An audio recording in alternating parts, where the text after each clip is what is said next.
रामकृष्ण हरी. सध्या आपण आहोत अलंकापुरीमध्ये आणि इथं हा जिथे पंक्ती बसतात महाप्रसादाच्या हा पेंडॉल आहे आणि त्या पेंडॉलमध्ये आमच्या आजी असतील, आजी आहेत, काकू आहेत, इथे सेवा देण्याचं या ठिकाणी काम करतायत.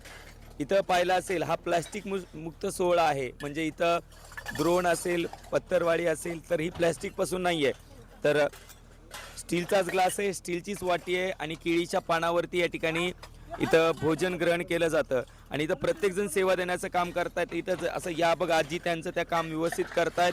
प्रत्येकाला सेवा करण्याची इच्छा म्हणजे प्रत्येकाला वाटतं आपण सेवा करावं आणि अगदी त्याच पद्धतीने निस्वार्थपणे हे सर्व वारकरी सेवा करतायत. तर खूप छान वाटतंय. आजी कसं वाटतंय तुम्हाला ही सेवा देताय तर तुम्हाला? सेवा चांगली वाटती. चांगली वाटायली? हा, सेवासाठीच आम्ही आलो होतो तर आम्हाला सेवाच भेटाना. आता कुठून आलात तुम्ही?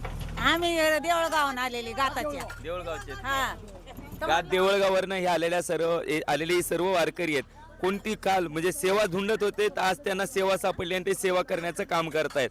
आपल्याला सुद्धा विनंती आहे. वाढू दिलं नाही. हो म्हणजे आपण जर पाहिलं असेल तर म्हणजे कालपासून सेवेच्या संधीमध्ये होत्या, आज सेवा त्यांना भेटली आहे. खूप छान त्यांच्या चेहऱ्यावरती आपण हास्य पाहत असाल. आपल्यापर्यंत हा व्हिडिओ पोहोचत असेल तर आपण अद्यापही या सोहळ्यामध्ये सहभागी झाला नसाल तर प्लीज आपण सुद्धा या सोहळ्यामध्ये सहभागी व्हावं एवढीच विनंती करतो आणि थांबतो. रामकृष्ण हरी.